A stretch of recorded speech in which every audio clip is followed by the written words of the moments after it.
pas les cigales d'ici. Non, non, mais hier soir, il y a eu une opérette qui était jouée à côté. Ils ont commencé à 8 heures, l'heure où les cigales se taisent, et à 9 heures, les cigales reprennent pendant une demi-heure avant la nuit. Et elles étaient si fortes qu'on n'entendait plus les chanteurs, on n'entendait que les cigales. Bah écoutez, Boris Cyrulnik, après cette magnifique introduction, je vais quand même vous remercier de nous accueillir chez vous pour un entretien autour des vulnérabilités, de l'humanité et de l'animalité. J'aimerais partager avec notre public 2 citations que vous avez commises il y a quelques années dans 2 livres. La première, c'est « Plus on cherche à découvrir l'autre, homme ou animal, à comprendre son univers, plus on le considère ». Donc ça, c'est dans un ouvrage qui s'appelle « Les animaux ont aussi des droits », qui a été publié en 2013. Une autre citation, « Un monde sans parole ne serait plus humain, mais un monde sans animaux le serait-il encore ?» Est-ce que vous maintenez ces propos ? Je vote pour moi, je suis toujours d'accord. Alors parmi les figures qui vous ont inspiré, on trouve Papa Freud, c'est comme ça que vous l'appelez souvent. On trouve également Rémi Chauvin, John Bowlby, Jacques Cosnier, qui faisait partie d'une école de psycholinguistes de Lyon, c'est ça, hein. Et alors il y a peut-être des figures qui sont un peu moins connues, qu'on vous prête peut-être un peu moins parmi les figures qui vous ont inspiré, telles que celle de Jean-Henri Fabre. Est-ce que ça vous dit quelque chose ? Oui, je l'ai connu, je devais avoir 14 ou 15 ans. C'est un Avignonnais, c'est un gars du Nord, c'est un gars du Grand Nord, et cette année-là, j'avais été assez bon élève, ce qui n'était pas le cas toutes les années, mais cette année-là, et donc j'avais été récompensé pour aller voir en avant-première un film de Fabre, et Fabre parlait des insectes, des animaux, et particulièrement des insectes. Et cette manière d'observer le monde m'avait fortement touché. Je me disais, mais c'est comme ça, les insectes sont passionnants. D'ailleurs, le monde est passionnant, que ce soit les plantes, les animaux, les bébés, les vieux, tout. Encore faut-il être curieux, ou avoir une acuité, une sensibilité, comme vous l'avez dit tout à l'heure, qui nous permet de capter, de s'intéresser, de s'ouvrir à la beauté du monde. Alors, il y a une épistémologie sensorielle. Il y a des gens qui sont avides de la découverte de l'autre. Insectes, humains, bébés, étrangers, l'autre. Et ces gens-là sont hyper attentifs au moindre signe de son corps. C'est pour ça que je parle de sémiologie. Le moindre signe de son corps, ils le perçoivent parce que ça les intéresse, ça les touche. Et il y a des gens qui ne sont pas touchés par ça, qui n'ont pas d'empathie, et qui se réfugient dans des réflexions théoriques coupées de la réalité. Ce que je viens de dire, c'est la définition du délire. Le délire paranoïaque est cohérent, il piège beaucoup de gens, parfois il est totalement coupé de la réalité, et il entraîne, comme il est logique, il entraîne beaucoup de gens. On appelle ça les délires logiques. Et ces délires, je me permets de vous couper, est-ce qu'il ne serait pas justement l'un des attributs de l'humain ? C'est-à-dire que l'animal est tellement contextuel qu'il est collé en permanence au réel, justement, alors que l'humain, lui, par cette faculté un peu dissociative... Il me devance. Je vous laisse expliquer mieux que moi. Non, c'est ça, exactement. Alors, ce qu'on partage avec les animaux, c'est la contextualité. On a chaud, on a froid, on a faim, on a des émotions, on a des colères, voilà. Et pour ça, il faut avoir un cerveau décontextualisateur. Et dans le monde vivant, les cerveaux, la phylogenèse des cerveaux, on voit que le processus décontextualisateur se met en place chez beaucoup d'animaux, comme nous. Et au cours de notre ontogenèse, du développement de notre système nerveux, on voit le même processus se mettre en place. Le système nerveux commence à se développer très tôt dans l'utérus. Il perçoit déjà les informations de l'extérieur médiatisées par sa mère, c'est sa première écologie. Donc le ventre des femmes, c'est la première écologie. Mais on perçoit le bébé, le fœtus perçoit déjà les signaux traduits par sa mère, la colère, la peur, le bien-être, les substances du stress, les substances du bien-être sont dégluties par les bébés qu'elle porte. Et ça, on l'a rendu observable au laboratoire de la marine du Brusque, avec un audiologue qui s'appelle Jacques Collin, avec qui je travaille encore, qui montre que quand une femme enceinte parle, les hautes fréquences de sa voix sont filtrées, Et les basses fréquences de la voix sont très bien transmises, comme pour les animaux aquatiques. Et on a tous été les animaux aquatiques pendant 9 mois. On avait les branchies. Vous aussi, vous aviez des branchies qui sont résiduelles dans l'oreille interne. D'ailleurs, je les ai gardées, les miennes, elles sont toutes dans ce que vous nous dites finalement, c'est qu'il y a une intermédiation qui se fait, enfin, pour un fœtus, en provenance de sa maman. Est-ce qu'on n'a pas aussi un rapport direct de son qui pourrait aussi venir de l'extérieur? Vous nous parlez des basses fréquences qui arrivent jusqu'à l'enfant et puis aussi les réactions de la maman qui parviennent jusqu'à l'enfant, enfin jusqu'au fœtus. Est-ce qu'on n'a pas non plus un rapport qui peut se faire directement? On peut l'avoir, mais c'est l'intensité qui passe. Si un son pas trop intense, les hautes fréquences sont filtrées. Et ça, alors, Bouissou, qui était un éthologue de vaches, avait introduit chez les vaches et un autre dont j'ai oublié le nom chez les brebis gestantes, après la rupture de la poche des os, il avait introduit un hydrophone, ce que nous on ne pouvait pas faire chez un être humain, mais lui, il avait introduit un minuscule hydrophone, et c'était l'époque où, avec Louis Malle et Cousteau, on parlait du monde du silence.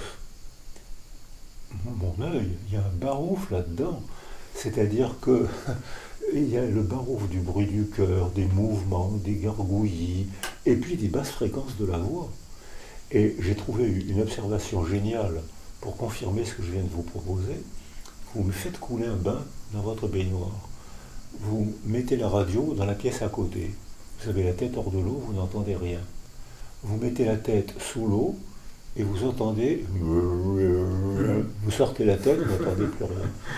Donc, c'est pas génial comme ça. Si je vous ai aussi parlé de Jean-Henri Fabre, c'était pour essayer de vous dire qu'à une certaine époque, et vous le savez, on prêtait une âme aux insectes. Donc il y a eu René Descartes qui fait cette dissociation entre l'âme et le corps, mais avant cela, on avait des insectes qui étaient porteurs d'une âme, on avait des jugements qui étaient faits pour des animaux aussi, à qui on prêtait une âme, et c'était donc avant l'avènement du dualisme cartésien, la séparation du corps et de l'âme. Et alors, vous partagez avec Edgar Morin un regard un peu nuancé vis-à-vis de la pensée cartésienne. Néanmoins, vous lui reconnaissez quand même d'avoir ouvert la voie à la démarche scientifique. Est-ce que c'est une manière que vous avez de le réhabiliter, de vous inscrire quand même dans un continuum? Alors, je ne suis pas philosophe, mais comme le monde mental des êtres vivants m'intéressait, j'ai bien été obligé de lire Descartes, mais j'ai lu Plutarque aussi, j'ai lu d'autres. J'ai chez moi des photos de brochures faites par des prêtres parlant de l'âme des insectes. Alors, ça dépend de la définition qu'on attribue au mot âme. Et quand Descartes, croyant, a utilisé le mot âme, c'était dans une optique très chrétienne, très dualiste. Ce qui n'empêche que, en excluant le monde mental de la démarche expérimentale, il a favorisé la médecine expérimentale. C'est-à-dire qu'on pouvait désormais faire des expérimentations sur les chiens, sur les animaux.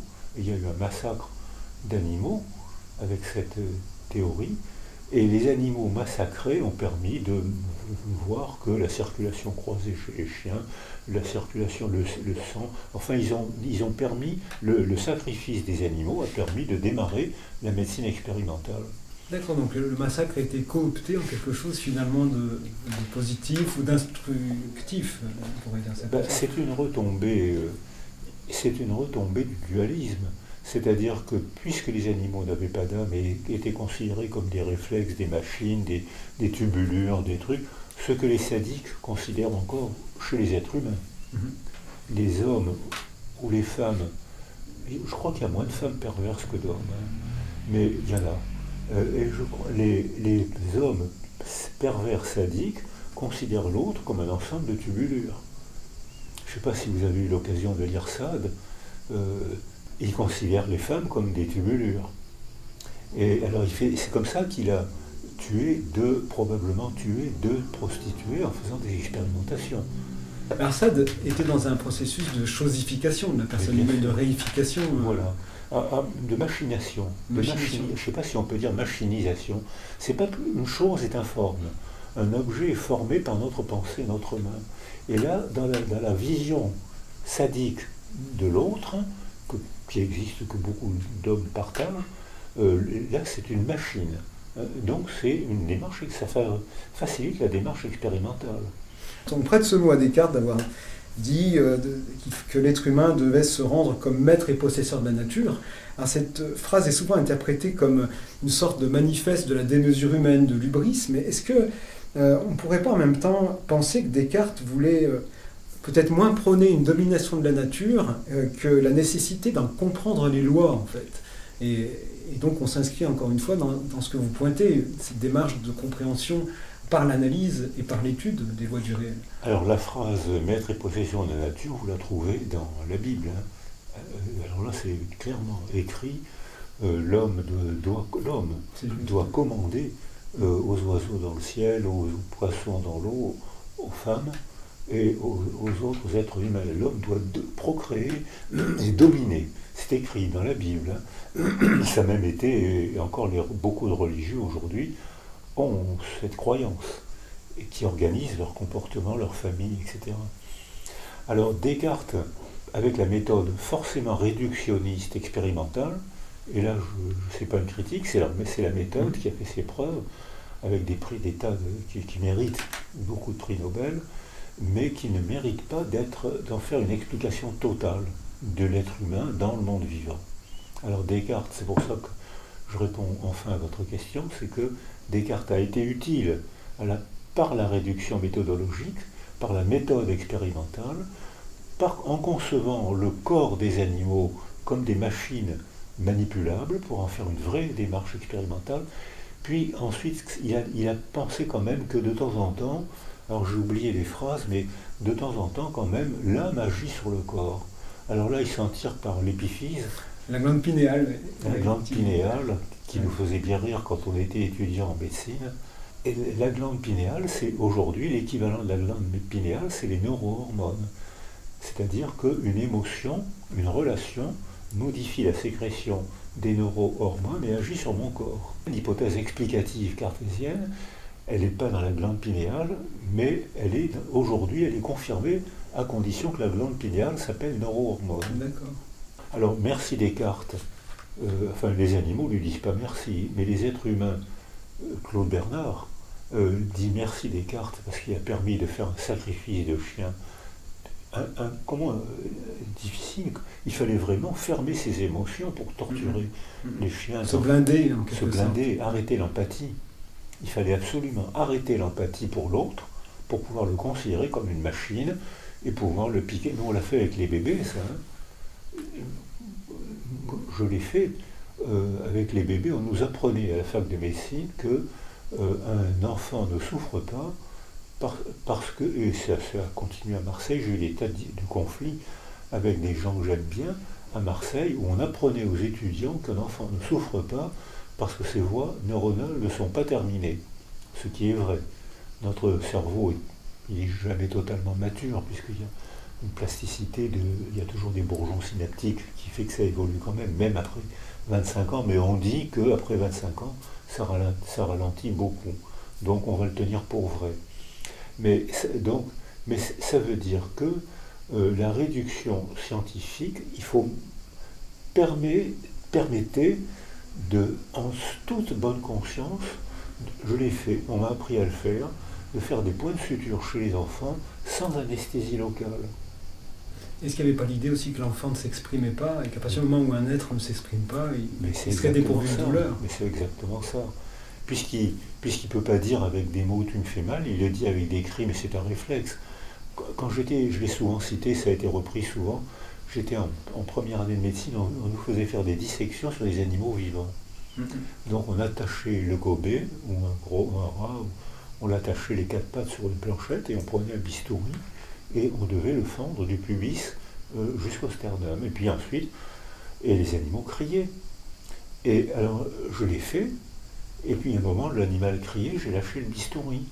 Et une jeune prof s'est approchée de moi, je lui ai dit, mais je ne peux pas le fendre, ça va lui faire mal, j'aurais du mal à le faire.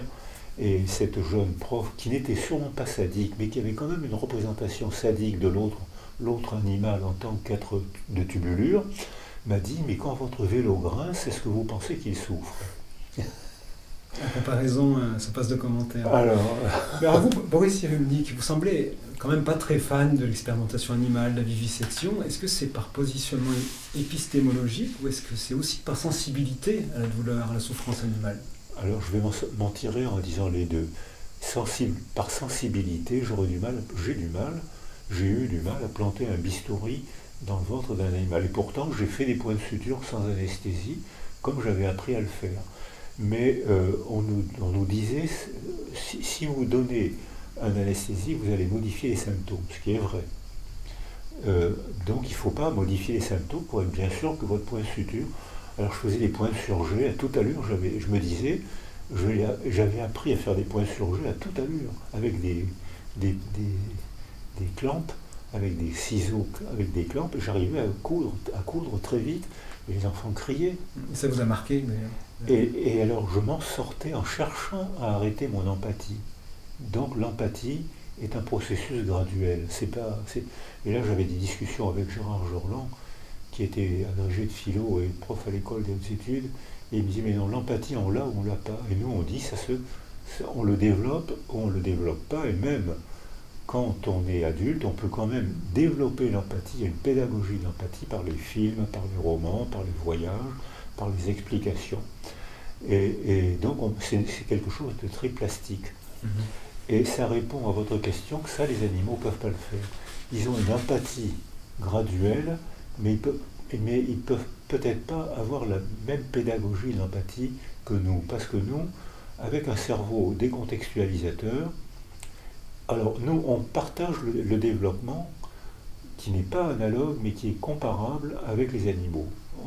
La moelle épinière, ça se ferme, apparaissent les tubulures, puis apparaît le cerveau archaïque, puis les émotions, puis le cortex. Et puis, une fois qu'on est arrivé à se représenter les représentations de l'autre, alors ça, il y a beaucoup de manipulations en éthologie humaine, partie de l'éthologie animale. Est-ce que les singes, chimpanzés ont une théorie de l'esprit? C'est les animaliers qui ont fait les premiers ce genre d'observation.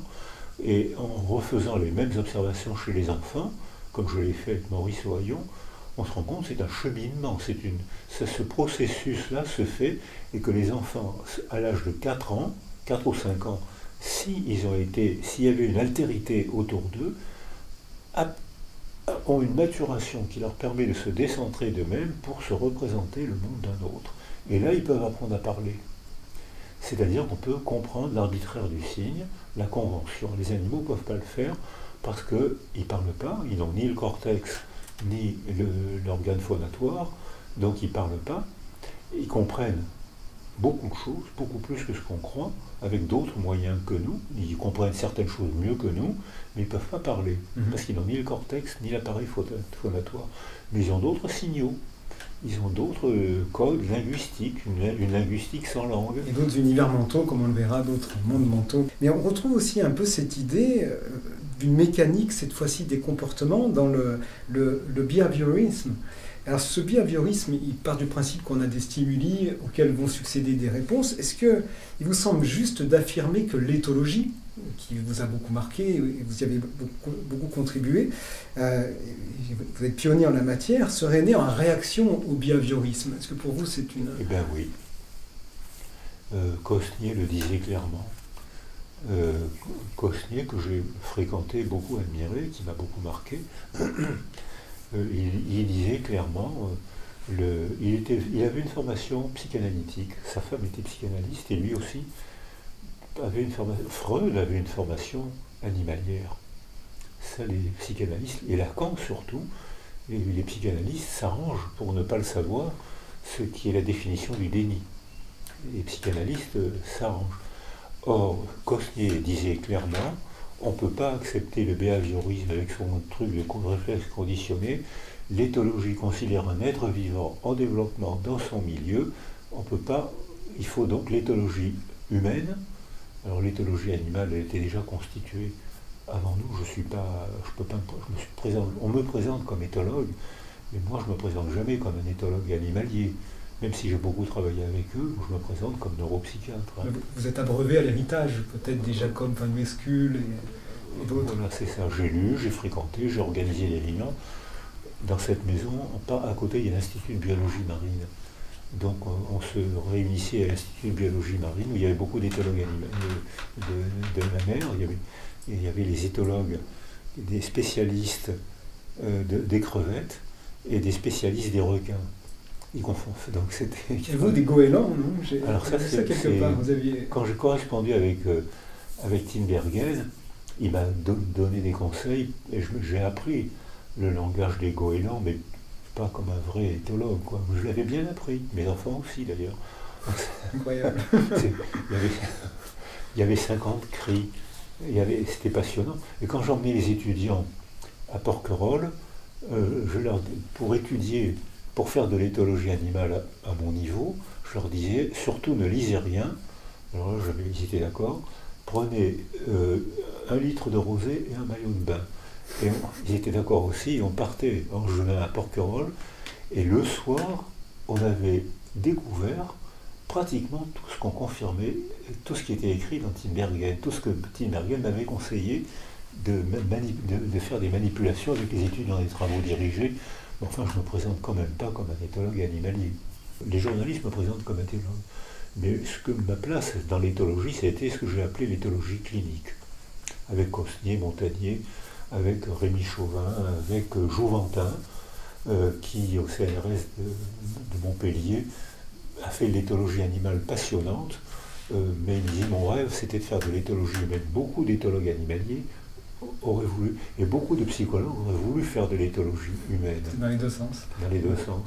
Et dans l'un de vos livres, vous rapportez les propos d'un vétérinaire, le docteur Robert Danzer, oui, qui avait expliqué comment l'enseignement agronomique fabriquait des agronomes qui devenaient complètement insensibles aux émotions et à la douleur animale, parce qu'on leur enseignait que les animaux étaient des machines thermodynamiques censées exister pour fabriquer du lait, oui, des œufs ou de la viande. Est-ce que de votre point de vue, l'éducation n'aurait pas un rôle majeur à jouer, l'éducation, mais aussi la proximité avec les animaux? Bien sûr, majeur à jouer. L'éducation, c'est dans l'éducation, c'est dans le cinéma, dans la littérature, qu'on va provoquer une pédagogie de l'empathie. Et c'est dans la rencontre sensorielle avec les animaux qu'on va développer la piphométrie, l'épistémologie sensorielle, la piphométrie qui fait que les enfants éduqués comme ça ne pourront plus tout se permettre. Et ce que vous venez de m'inviter à dire pour les animaux, on peut le dire des pervers.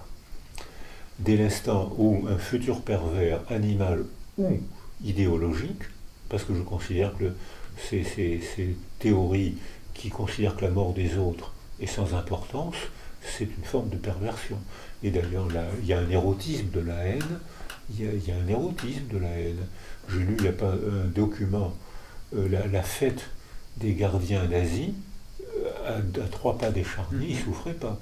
Et même, il paraît, je dis ce qu'on m'a dit, qu'une femme jouait à l'inviter chez elle. Mais j'ai là le texte de Rudolf Höss, le directeur du camp d'Auschwitz. J'ai le texte. J'ai passé à Auschwitz les plus belles années de ma vie. Je m'entends bien avec ma femme. J'ai des enfants que j'aime beaucoup. Il y a la photo de sa maison à l'entrée du camp d'Auschwitz. J'ai passé à Auschwitz les plus belles années de ma vie. C'est quand même fou, ça. Ouais, complètement fermé au charnier qu'il avait provoqué. Alors il dit tellement, mais j'avais un métier très difficile. Il fallait que je fasse disparaître, il fallait que je brûle 10 000 corps par jour. Le pauvre homme, il avait un métier difficile. Alors là, on a vraiment... J'ai le texte là. J'ai dans l'analyse psychologique des inculpés de Nuremberg. Ouais, c'est complètement... Donc c'est incroyable. Pour cette idée de créer une proximité avec les animaux, comment faire si on peut aussi imaginer que la domestication soit une épreuve pour les animaux? C'est-à-dire que, est-ce qu'on n'est pas entre le marteau et l'enclume avec cette idée de créer une proximité, puisque aller voir des animaux dans des zoos, ça suppose pour un enfant et pour un adulte que soit incarcérer des animaux sauvages dans des zoos. On a des villes qui interdisent les cirques avec animaux, etc. On peut voir ça comme un progrès. Alors pour la domestication, est-ce qu'on n'a pas aussi une sorte de trauma chez l'animal d'être domestiqué? Oui, bien sûr. Il y a ils sont humanisés. et ça leur fait pas toujours plaisir. Le fait d'humaniser un animal, comme pour nous, lui apporte les bénéfices et les maléfices de l'humanisation. Bénéfices, les animaux humanisés se développent mieux et vivent plus longtemps que la même espèce sauvage. Donc bénéfice. Maléfice, c'est qu'ils ont des maladies de dégénérescence. Ma fille a des chats qui ont de l'arthrose. Ils ont des cancers. Du diabète, des maladies rénales. Ils ont des maladies rénales, ils ont des infarctus, ils ont toutes les maladies du triomphe de la technologie humaine, c'est-à-dire que le vieillissement est un produit de la civilisation. Il n'y a pas de vieux en milieu naturel parce que très rapidement ils se font éliminer. Ou bien il y a un accident qui n'est pas accidentel. Chez les animaux, vous voulez dire? Chez les animaux, c'est pareil chez les humains. Les ouvriers profitent à peine de leur retraite.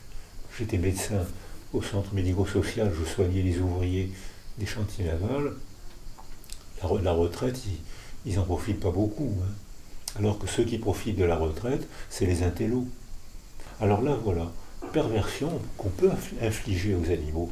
La sélection des dystrophies animales, on joue à sélectionner des chiens malades avec des prognatismes, parce que ça amuse le propriétaire, c'est pervers. Et c'est aussi pervers, on serait d'accord, d'aller gaver des canards pour faire du foie gras, alors si on rentre dans cette... Alors, mais c'est pervers de les immobiliser pour que... Alors, c'est pas pervers de traire des vaches, parce qu'on a sélectionné des vaches qui donnent beaucoup plus de lait qu'en milieu naturel. Et si on les traite pas, elles sont mâles. Donc d'ailleurs, généralement, elles se mettent très vite en posture pour être traites. Mais alors, ces animaux-là, on les humanise, ils comprennent mieux nos mots, ils profitent de notre... Rémi Chauvin disait que les villes appartiennent aux chats qui envoient des ondes pour forcer les êtres humains à construire des maisons avec des radiateurs. C'est un peu la théorie du gène égoïste, mais à travers le chat. Voilà, c'est ça. Et Rémi Chauvin, alors c'est vrai que les chats, on a nos chats, les chats du voisin, ça provoque des conflits territoriaux. J'aimerais un petit peu vous mettre, non pas en confrontation, ou alors en confrontation amicale avec un philosophe qui est né le même mois que vous, la même année, qui a écrit au début des années 70, au moment où vous embrassiez cette sensibilité à l'éthologie, on va dire, lui a écrit, depuis son prisme de philosophe, un article célèbre qui est intitulé « What is it like to be a bat ?» Quel effet cela fait-il d'être une chauve-souris? Alors ce philosophe, c'est Thomas Nagel, qui défend l'idée complètement opposée à la vôtre, selon laquelle nous n'avons aucun moyen de savoir quelle expérience subjective du monde fait une chauve-souris, parce qu'il faudrait que nous devenions nous-mêmes une chauve-souris pour le savoir. Alors qu'est-ce que vous répondez à ce philosophe? Non, mais ça, je pense comme ça aussi. C'est pour ça que j'affirme qu'on ne peut pas extrapoler. On ne peut pas dire c'est vrai chez une chauve-souris, donc c'est vrai chez un être humain. Non, je pense que chaque espèce vivante a son monde mental qui empêche l'extrapolation. Ça a été une de nos premières phrases. Ah donc vous êtes d'accord finalement avec cette idée que... Oui, totalement, bien sûr, totalement. Totalement. Chaque être vivant a son monde mental qui empêche toute extrapolation. J'en ai parlé avec Kreutzer qui est totalement d'accord aussi. On peut se servir du monde animal comme d'un trésor d'hypothèses. Comme la clinique, trésor d'hypothèses. Dans un laboratoire, les hypothèses viennent souvent de la théorie des autres. Donc déjà, ils sont un peu coupés de la réalité, l'épistémologie sensorielle dont on parlait tout à l'heure. Mais je pense, alors les animaux sont un trésor d'hypothèses. Les éthologues animaliers ont des méthodes proches de la clinique. Observation naturelle, c'est-à-dire pour nous naturelle, c'est-à-dire dans la culture humaine, au lit du malade, avec de temps en temps une manipulation expérimentale que Tinbergen corrige en disant qu'il vaut mieux employer l'expression observation dirigée, ce que faisait Jane Goodall, ce que nous, cliniciens, on fait quand on percute un tendon, quand on dit tousser, cracher, bouger les mains. Donc je pense mot à mot comme ça. Donc c'est pas une confrontation, c'est une communion finalement. Je venais vers vous avec une confrontation, mais écoutez, j'en suis ravi. Alors, grâce aux techniques de neuroimagerie qui vous sont chères, puisque vous êtes ouvert à ces approches, on va dire technoscientifiques, de l'investigation du fonctionnement cérébral, on peut aujourd'hui faire des liens entre des études fonctionnelles et ce qui se passe au même moment dans le cerveau. Et ces approches sont beaucoup utilisés par les sciences cognitives, les neurosciences, pour étudier les mécanismes cérébraux qui peuvent réaliser différentes fonctions. Ce que le philosophe de la conscience David Chalmers, un philosophe australien, appelle des problèmes faciles. C'est comme ça qu'il les qualifie, par opposition à ce qu'il nomme le problème difficile, the hard problem, à savoir pourquoi des processus physiques et des expériences dans la matérialité et la temporalité du monde donnent lieu à une vie intérieure. Alors, la question que j'aimerais vous poser, Boris Cyrulnik, c'est est-ce que la dimension subjective de l'expérience existe chez tous les organismes qui ont une conscience des informations sensibles? Alors je dirais oui. Un animal peut très bien faire la fête, se mettre en colère, avoir peur, avoir des troubles somatiques provoqués par une représentation. Un chien abandonné ne contrôle plus ses sphincters, il fait partout. Un chien affolé s'auto-agresse. Un singe isolé, je l'ai vu, se plante les dents dans la patte postérieure, se plante les doigts dans les yeux. Donc ils répondent à des émotions. Donc ils ont des expériences subjectives de colère, de détresse, qui agissent sur leur corps. Et comment se fait ce lien? Est-ce qu'on ne retrouve pas ce problème de l'épiphyse de Descartes? Alors on retrouve le problème de l'épiphyse moderne, c'est-à-dire les oui, neurohormones, mais pas l'épiphyse de Descartes. Alors l'épiphyse moderne, c'est les neurohormones, et effectivement, alors là, le fait d'avoir été praticien en neurologie me permet de répondre à votre question de manière pratique. J'étais praticien. Quand il y a un accident cérébral, toute une zone cérébrale est exclue. Une hémorragie, une tumeur. Les êtres humains ou animaux qui ont une altération cérébrale localisée ne voient pas le même monde. Là, c'est un autre monde. C'est-à-dire que notre cerveau, en développement, sous l'effet des pressions, des relations et des pressions extérieures, notre cerveau est construit, c'est un appareil à voir le monde qui est construit par notre développement sous les pressions du contexte. Famille, accident, précarité sociale.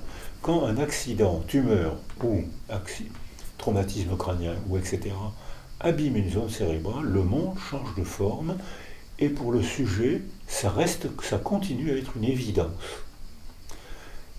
Pour lui, c'est le monde, et comme il le voit, évidence. Il y a une altération que j'ai souvent citée, c'est les héminégligences spatiales.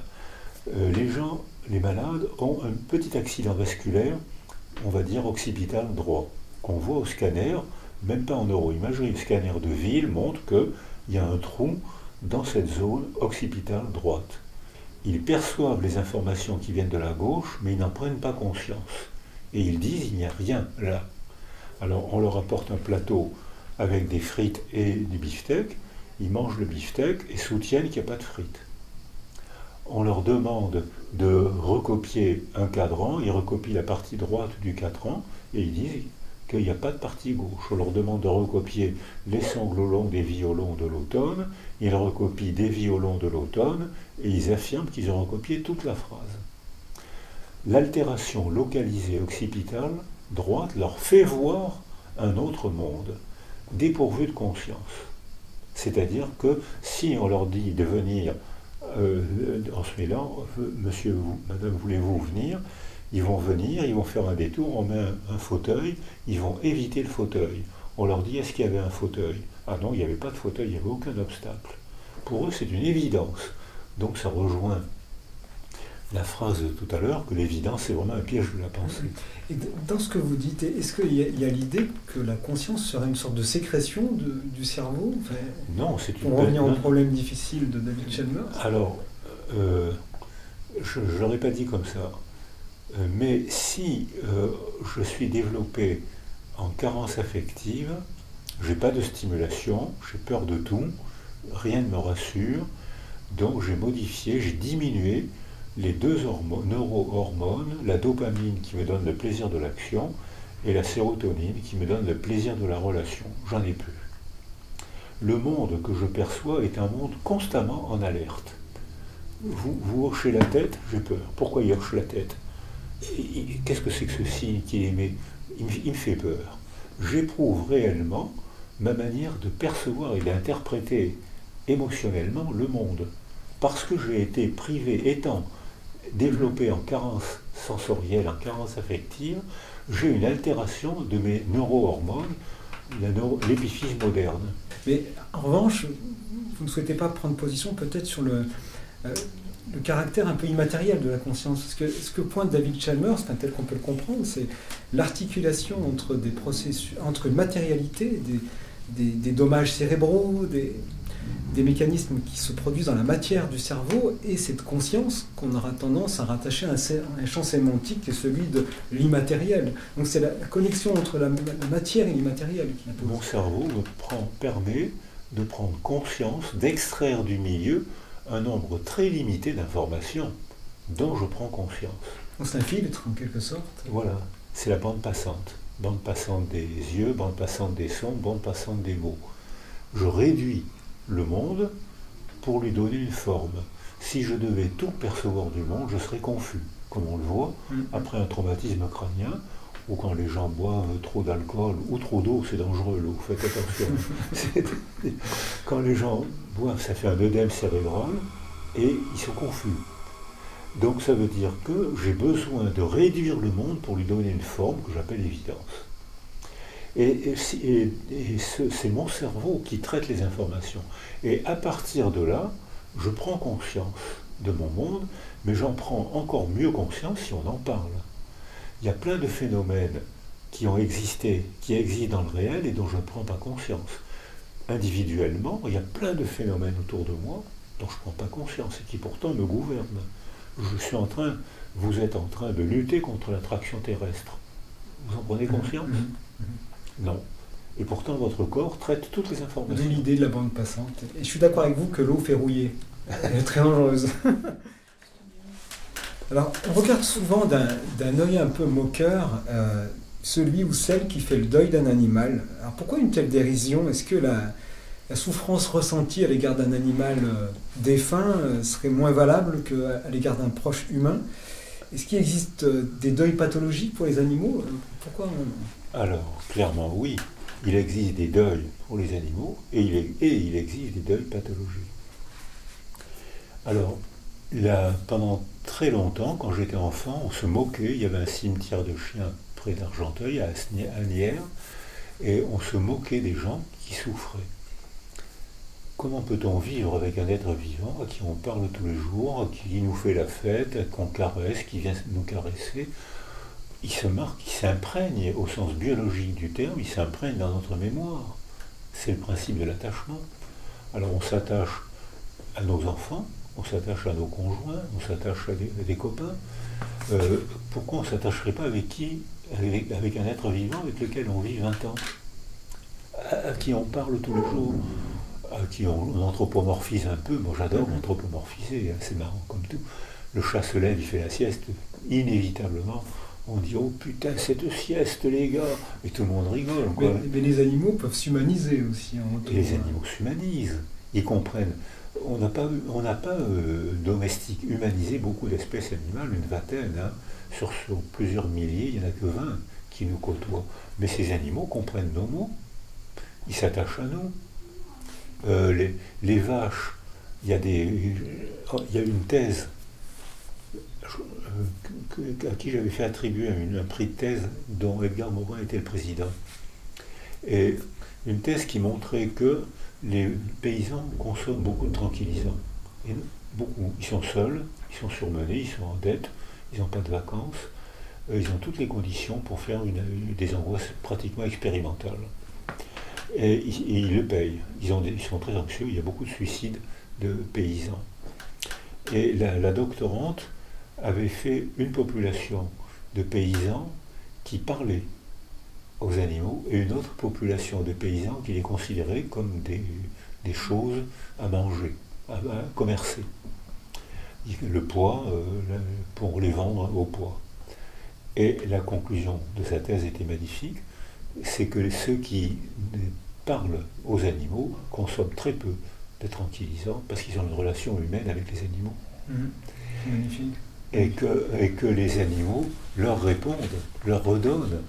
Quand je parlais avec certains de ces paysans, ils me disaient, mais le soir je viens, je fais mon travail, et le soir avant de me coucher, je fais un tour à l'étable pour voir si elles vont passer la nuit tranquillement. Et les vaches l'accueillent, soit en venant vers lui, soit en lui envoyant des signaux de vache.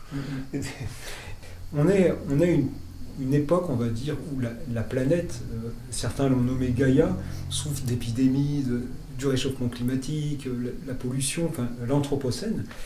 Est-ce que la planète, c'est au bout du chemin de cette trajectoire d'empathie de proche en proche, ou est-ce que c'est quelque chose qui peut être ramené au devant? Est-ce qu'on peut ressentir de l'empathie pour le monde vivant en général? Est-ce que ça, c'est quelque chose de possible, ou est-ce que c'est complètement illusoire, parce que l'empathie ne peut trouver d'objet à s'exercer que de proche en proche? D'abord l'autre humain, ensuite le primate peut-être non humain, le chat, etc. Alors il faut, comme on l'a dit tout à l'heure, percevoir l'autre sensoriellement avec le pif et se représenter le monde mental de l'autre par des indices qu'on interprète, mais comme le chien qui fait partout, comme l'oiseau qui se déplume, on peut comprendre que quelque chose ne va pas. On ne sait pas bien quoi, mais on comprend que quelque chose ne va pas. Alors, en revanche, l'empathie s'arrête, comme on l'a dit, on ne peut pas empathiser pour tout le monde, et il y a des gens qui empathisent pour très très loin. Il y a des gens qui souffrent de toutes les souffrances de la terre, les mélancoliques. Pour les mélancoliques, souffrent de toutes les souffrances. À cause de mon enfance, je me suis beaucoup identifié avec tous les persécutés du monde. C'est-à-dire que je me disais, les Noirs, les Algériens, tous les persécutés du monde, je prenais leur parti. Parce que j'avais été sensibilisé à ce problème et je projetais mon expérience personnelle sur leur expérience qu'ils n'avaient peut-être pas, mais qu'ils avaient peut-être, mais en tout cas moi, je projetais mon expérience sur leur expérience. Donc je suis en train de dire que j'avais une empathie trop développée, je m'identifiais à tous les persécutés, aux esclaves. Quand j'avais 14 ans, je m'étais promis d'écrire un livre sur les esclaves. Bon, ça fait partie des projets délirants, généreux des adolescents, quoi. Mais donc j'avais ce projet, j'étais touché par le malheur des autres. C'est probablement pour ça que j'ai fait médecine, psychiatrie et psychologie. Parce que le malheur des autres me parlait, me touchait, plus que n'importe quoi. Et le malheur planétaire, est-ce que ça peut être objectivé? Alors, les mélancoliques éprouvent des malheurs planétaires. C'est-à-dire un mélancolique est capable de se suicider parce qu'on lui apprend que des pays sont en train de mourir de soif. On raconte à un mélancolique, à côté, à 3 heures d'avion, il y a des gosses qui meurent de soif, et ils ne supportent pas, et je ne peux pas vivre, et ils se suicident. Donc ça veut dire que là, il y a un excès d'empathie, ils ne se protègent pas assez. Et nous, dans nos métiers de soins, on paye très cher l'empathie. Dans les 50% des médecins et des infirmières dépriment. C'est énorme. Alors que les techniciens ne dépriment pas, les radiologues ne dépriment pas. Quand je faisais de l'électroencéphalographie, je regardais une machine mystérieuse que je ne savais pas réparer, et je regardais la machine, le papier sortait, et je disais, tiens, ça s'aggrave. Je n'étais pas touché, c'était le papier qui faisait des ondes lentes que j'interprétais, et qui me permettait d'affirmer, ça s'aggrave. C'est l'image de quelque chose. C'était le papier, on a beaucoup ça, mais... c'était pas un être humain. Mais quand j'étais obligé de dire, ça m'est arrivé, monsieur, madame, monsieur, vous avez une maladie de Charcot, dans 14-15 mois vous allez mourir étouffé, là j'avais une émotion totalement, j'avais pas d'émotion face au papier, alors que j'avais une émotion insupportable quand je devais le dire. Je le disais pas comme le disais pas comme je viens de vous le dire, hein. Mais donc ça veut dire que l'empathie peut faire souffrir. L'empathie qui crée la condition du respect du vivant, du respect de l'autre, du plaisir de la découverte de l'autre, peut créer aussi une souffrance.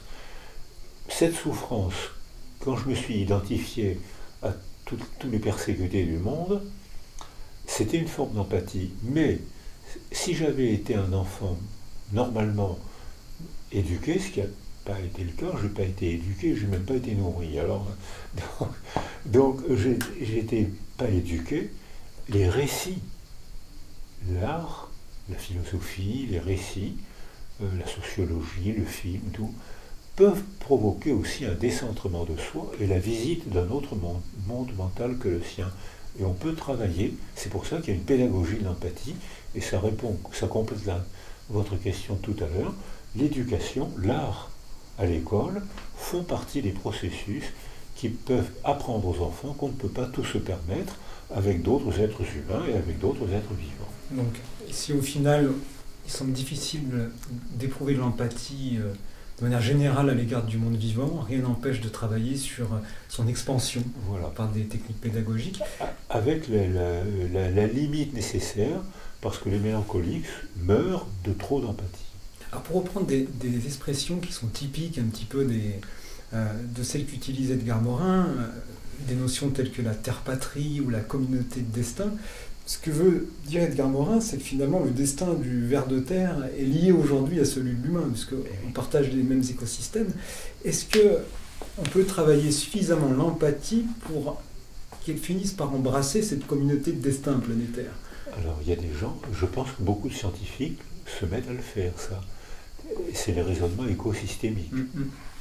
Alors il faut des raisonnements écosystémiques qui montrent qu'actuellement, on a tellement envahi le monde des eaux avec les hormones féminines, soit la pilule, soit les plastiques du coltan, plastique, des lunettes, qu'il y a de moins en moins de poissons mâles. Il y a une androgénisation, féminisation. Et j'en parlais avec Boeuf l'autre jour, il me dit, on a trouvé des poissons qui ont un testicule d'un côté, un ovaire de l'autre. Et vous savez, alors il y a de moins en moins de poissons mâles, donc il va y avoir un problème, comment ils vont faire pour se reproduire, même si les lézards peuvent se reproduire sans mâle. Les femelles sont hermaphrodites, donc elles peuvent se passer de mâle. Peut-être que nos femmes pourront se passer de nous, hein. Ça va les soulager, ça fait moins de problèmes. Donc, mais ça pose un autre... Alors vous savez, le premier qui a soulevé ce problème, c'est Freud. Ma femme parle très bien l'italien, et on est parti à Trieste voir la station de biologie marine, où Freud avait été envoyé par Karl Klaus, qui voulait en faire un professeur de zoologie. Et Freud terminait juste ses études, c'est un brillant étudiant. C'est un biologiste au départ d'ailleurs. Freud. Et c'était bien sûr, il a trouvé la coloration des cellules nerveuses, c'est un biologiste. Il est resté biologiste jusqu'à la fin de sa vie d'ailleurs. Et Freud, j'ai la publication traduite en français, et qui a été publiée par un psychanalyste, Villecher et un autre, Félida. Et ma femme, on a fait traduire l'article. Freud dit, il y a dans la couronne périphérique des ovaires, il y a des cellules qui peuvent se différencier et devenir des spermatozoïdes. D'où Freud parle déjà de la bisexualité. Les féministes lui reprochent vivement son expression du continent noir de la sexualité féminine, et en fait, c'est parce que les femmes parlaient peu, parce qu'on ne leur donnait pas la parole. Elles mouraient à 36 ans, et on les mariait, on leur faisait faire des enfants, c'était tout. Donc elles n'avaient pas le temps de prendre la parole, et on ne leur donnait pas la parole. C'est pour ça qu'il y avait un continent noir. Mais biologiquement, Freud a été un des premiers à décrire la bisexualité, que les détournements de nos hormones femelles aujourd'hui prouvent largement. Puisque maintenant, on voit des femelles s'androgénéiser, on voit des mâles se féminiser, on voit, Serge Morand m'a dit que maintenant on voyait des oiseaux mâles se mettre à couver des œufs. On est en train de métamorphoser toute la condition du vivant. Donc maintenant, on a une manière de voir le monde et de nous voir dans le monde, surtout depuis le virus d'ailleurs, depuis le Covid, où là, on a touché du doigt que si on rend malade des animaux, ben on va mourir avec eux. 70% de nos maladies sont des zoonoses.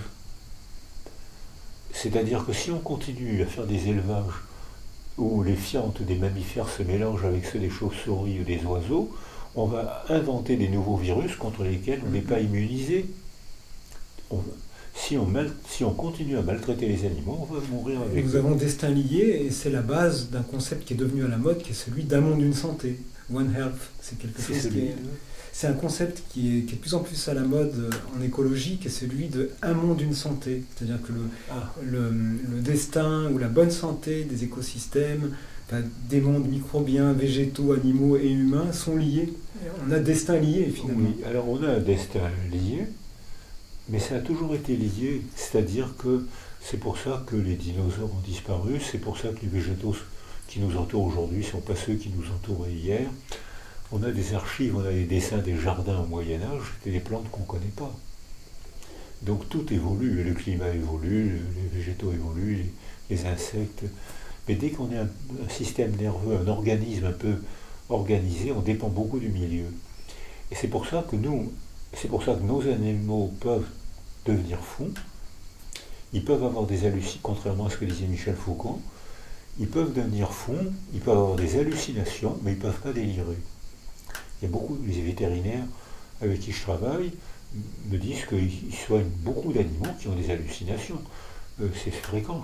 Une intoxication cérébrale, le rêve, ou une confusion, une hyperthermie, où on voit le chien se mettre, je l'ai vu ça, le chien dort, puis tout d'un coup il se réveille et il se met en posture de bagarre, et puis il a l'air il est étonné, puis il se rend compte, comme s'il pensait, tiens, j'ai fait un rêve. Les mécanismes du rêve ont été découverts chez le chat, me semble-t-il, Jouvet à Lyon. Les chats ont été sacrifiés pour faire progresser la science du rêve.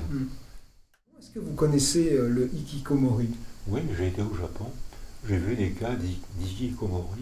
Ah, vous me bouchez un coin. Là, je pensais vous troubler avec cette question. Non. J'en ai vu, j'étais avec ma femme.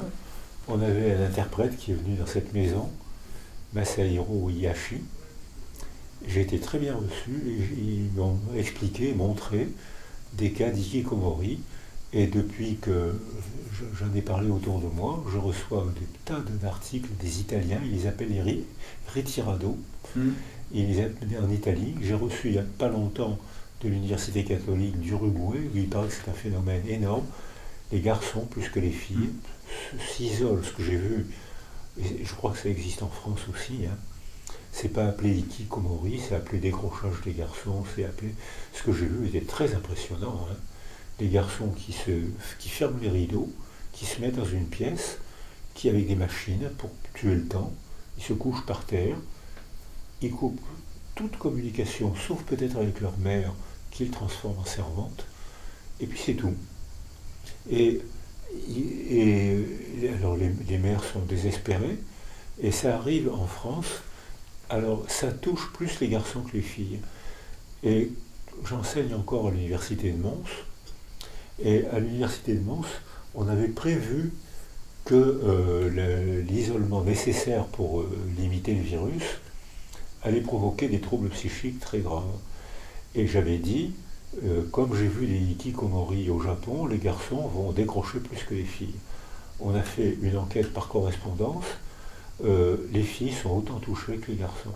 Alors pour revenir à ces jeunes atteints d'hikikomori, qui sont des disparus vivants, qui sortent de la société, alors, ces jeunes sortent de la société, mais pour habiter des mondes virtuels. Alors se mettre à habiter des sortes de jeux vidéo, de métaverse, ils n'habitent pas, ils peuplent le vide. Ils remplissent le vide avec des jeux vidéo qui n'ont pas de sens. Ils s'abrutissent, ils s'hébètent, ils n'habitent pas. Habiter, ça veut dire c'est ma maison où je me sens en sécurité pour explorer le monde. Ils n'explorent rien du tout. C'est la question que je voulais vous poser, parce qu'on pourrait avoir l'impression que ces jeunes, finalement, si on part du postulat qu'ils habitent un monde virtuel, se mettent à réaliser ou à actualiser la promesse de la noosphère de Teilhard de Chardin dont on a parlé tout à l'heure. Vous dites que c'est pas du tout ça. Alors, les jeunes qui se servent de ces machines pour explorer le monde, c'est ça. Mais pas le hikikomori. Le hikikomori, il n'explore rien. Il vit c'est la non-vie avant la mort. Il n'est pas vivant, il se couche. Je l'ai vu, il y a un matelas par terre. Pourquoi est-ce qu'ils mettent des matelas par terre et pas sur un lit? Pour démissionner. Pour être plus près, ils démissionnent de tout. Ils sont par terre, ils ont des jeux, qui leur farcissent des informations dépourvues de sens, il n'y a pas de sens. C'est pas une habitation. Ils sont couchés par terre et puis voilà, ils se bourrent. C'est presque une drogue. Les drogués aussi se remplissent le vide du monde mental, mais ce n'est pas un projet d'existence. Alors qu'un jeune socialisé peut faire un projet d'existence en visitant un monde virtuel pour imaginer d'autres mondes. C'est la créativité dont on parlait tout à l'heure. Donc là, vous avez plutôt un avis favorable à l'égard de ces nouvelles technologies qui créent d'autres potentialités. Mais c'est alors, pour les jeunes socialisés. J'ai 2 dernières questions. Vous êtes connu et apprécié pour votre optimisme, pour être l'exemple vivant que rien n'est tout à fait perdu, que tout est donc toujours un peu possible, qu'il est possible de croire en meilleur lendemain, d'accéder à un pouvoir transformateur qui nous permet de les actualiser, ces meilleurs lendemains. Alors Boris Cyrulnik, quel est votre espoir pour demain? Alors, je suis connu pour mon optimisme, ce qui prouve que je suis méconnu. C'est-à-dire, je suis optimiste parce que je suis convaincu qu'on court à la catastrophe. Et que la catastrophe est un principe du vivant qui fait que quand il y a une catastrophe biologique, écologique, climatique, animale, humaine, sociale, on est contraint à l'évolution. Et il y a toute une théorie de la biologie par l'évolution catastrophique, qui s'appelle l'évolution catastrophique. Je crois que c'est notre cas. Et le virus a tout accéléré. C'était en place depuis Dumont, c'était en place depuis le 19e siècle, mais au début, on voyait mal, on glorifiait, on ne comprenait pas. Il y avait une telle idéologie du progrès qu'on pensait qu'il n'y aurait pas d'effet secondaire. Or, il n'y a pas un seul progrès sans effet secondaire. Donc vous êtes un optimiste par nécessité? Non, vraiment, les gens, je l'ai déjà répondu plusieurs fois, les gens croient que c'est une galéjade, et je crois vraiment qu'on court à la catastrophe, et c'est pour ça qu'on sera contraint à l'évolution. Après une catastrophe, je ne suis pas historien, mais j'aime beaucoup les livres d'histoire. Après toutes les catastrophes, il y a toujours plusieurs voies qui se présentent. Ou bien on remet en place ce qui a provoqué la catastrophe, consommation excessive de viande, transport excessif, dans 2 ans, 3 ans, il y aura un nouveau virus, comme on a connu le siècle des pestes. Depuis Marseille, au XVIIe siècle, tous les 3 ans, il y avait une nouvelle peste. Peste noire, peste bubonique, tous les 3 ans. Un Européen sur 2 mourait à chaque fois. Deuxième voie, deuxième évolution possible, quand il y a une catastrophe. Je l'ai vu à Haïti, j'étais invité à travailler sur la résilience à Haïti, parce qu'il y a eu ce traumatisme invraisemblable, 250 000 morts en 1 minute. Je ne sais pas si on a déjà vu quelque chose comme ça. Il faisait beau, les gens me racontaient, il faisait beau, il était 4 heures de l'après-midi, je rentre chez moi, le sol se met à onduler comme si j'étais en pleine mer, les murs se mettent à onduler, tout s'effondre, 1 minute après, 250 000 morts. Et le silence total. Ça, je l'ai vécu un tremblement de terre au Chili, j'ai été frappé par le silence. Les animaux ne disent plus un mot, les humains ne bougent pas. Alors je l'ai vu au moment de l'éclipse, j'étais avec ma femme à Venise, il y avait plein d'oiseaux, et puis l'éclipse arrive, silence, stupéfiant. C'était donc, alors ce que j'ai vécu à Santiago, c'est un silence impressionnant. Alors c'est la deuxième solution, ce que j'ai vécu à Haïti, c'est, j'ai vu des manifestations, René Girard, merci mon Dieu de nous avoir envoyé ce traumatisme, tu nous as fait comprendre qu'on ne croyait pas assez en toi, je l'ai entendu ça, parce qu'il parle français, parfois il parle de manière un peu pittoresque, mais je comprenais quand même. Merci mon Dieu. Ou alors, ce qui s'est passé, les épidémies partaient de Marseille, ce qui s'est passé pour la plupart des épidémies de peste, c'est des pogroms. Presque tout de suite après, les Juifs étaient brûlés. C'est le bouc émissaire. Et ça s'est reproduit très très vite. Alors, et tous les Juifs de la communauté, les enfants, tout le monde était brûlé. Et la troisième solution, c'est la Renaissance. Et l'exemple type de Renaissance, c'est la guerre de 14 et la guerre de 45, où pendant que les hommes s'entretuaient ou étaient prisonniers pendant la guerre, les femmes faisaient tout marcher. Et le féminisme a puisé une grande partie de ses arguments, parce que les femmes se sont rendues compte que pendant que les hommes s'entretuaient, elles faisaient marcher les hôpitaux, elles faisaient marcher les fermes, elles faisaient marcher les familles, elles faisaient marcher les usines, où elles travaillaient dans les usines d'armement. Elles ont tout fait marcher pendant que les hommes s'entretuaient ou faisaient les camps dans les camps de prisonniers. Comment faire pour... Alors quand les hommes sont rentrés, il y a eu un contresens entre les sexes, entre les genres, comme d'habitude, c'est que les hommes ont voulu reprendre leur travail, et les femmes ont dit, mais elles n'ont pas compris pourquoi les hommes... Ça marche plus, là. Ça marche plus, et ça a été un gros argument en faveur du féminisme. Les femmes ont découvert. Alors il n'y a pas que cet argument. Il y a eu aussi la longévité des femmes. Avant la découverte de Semmelweis, les femmes mouraient à 36 ans, en moyenne, ce que j'ai vu au Congo. Au Congo, aujourd'hui, les femmes meurent à 40 ans. Donc, il y a un raisonnement écosystémique, il y a toujours une convergence de causes, que Edgar Morin a été un des premiers à nous entraîner à raisonner comme ça, une convergence de causes qui provoque un effet bénéfique ou maléfique. Donc vous êtes plutôt dans la lucidité, ni optimisme, ni pessimisme, ou alors un pessimisme lucide.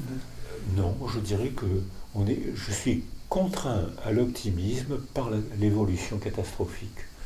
Il faut ce qui nous arrive là maintenant, si on ne fait pas une renaissance climatique, ça va être difficile à contrôler, géologique. On parle beaucoup de résilience des sols. Ici, il y a encore des cigales, mais il y a de moins en moins de moustiques. Mais il n'y a plus de moustiques, il n'y a plus de martinets. Comme il n'y a plus de martinets, il n'y a plus de transport de graines. La végétation est en train de changer. Raisonnement écosystémique. C'est-à-dire qu'on est contraint à l'évolution grâce à la catastrophe qu'on a provoquée. J'en arrive à la dernière question, mais avant de vous la poser, j'aimerais quand même vous remercier d'avoir autant donné. Je pense que moi, en tout cas, je vous connais plus à travers l'entretien qu'à travers le seul prisme de vos ouvrages. Donc je tiens à vous remercier pour ça. Je pense que je ne serai pas le seul à partager ça. Non, c'est moi qui vous remercie. Alors, la dernière question, pour essayer d'avoir le panorama le plus complet, connaissez-vous votre animal totem? Et si vous deviez vous en choisir un, quel serait-il? Alors quand j'étais gosse, j'étais admiratif de Chita. Comme j'étais chétif et extrêmement maigre et persécuté par les éducateurs, parce que c'était dans les années de l'après-guerre, le métier d'éducateur n'existait pas. Et les moniteurs, on les appelait comme ça, avaient pour consigne de ne pas parler aux enfants. C'est fou. On a vécu une époque où on disait il ne faut pas parler aux enfants, les enfants doivent obéir, c'est tout. Et on avait des contraintes parfois physiques désagréables, donc je me disais il faut absolument, ma vedette c'était Tarzan, parce que je me disais il faut absolument que je devienne musclé comme Tarzan pour tuer ce mec, pour tuer ce moniteur. Et puis Tarzan avait pour seule relation affective les animaux, et Chita qui comprenait tout. Alors moi j'étais émerveillé par Chita, je me disais quand je serai grand, je comprendrai les animaux, je les protégerai et ils me protégeront. C'est ce que j'ai fait.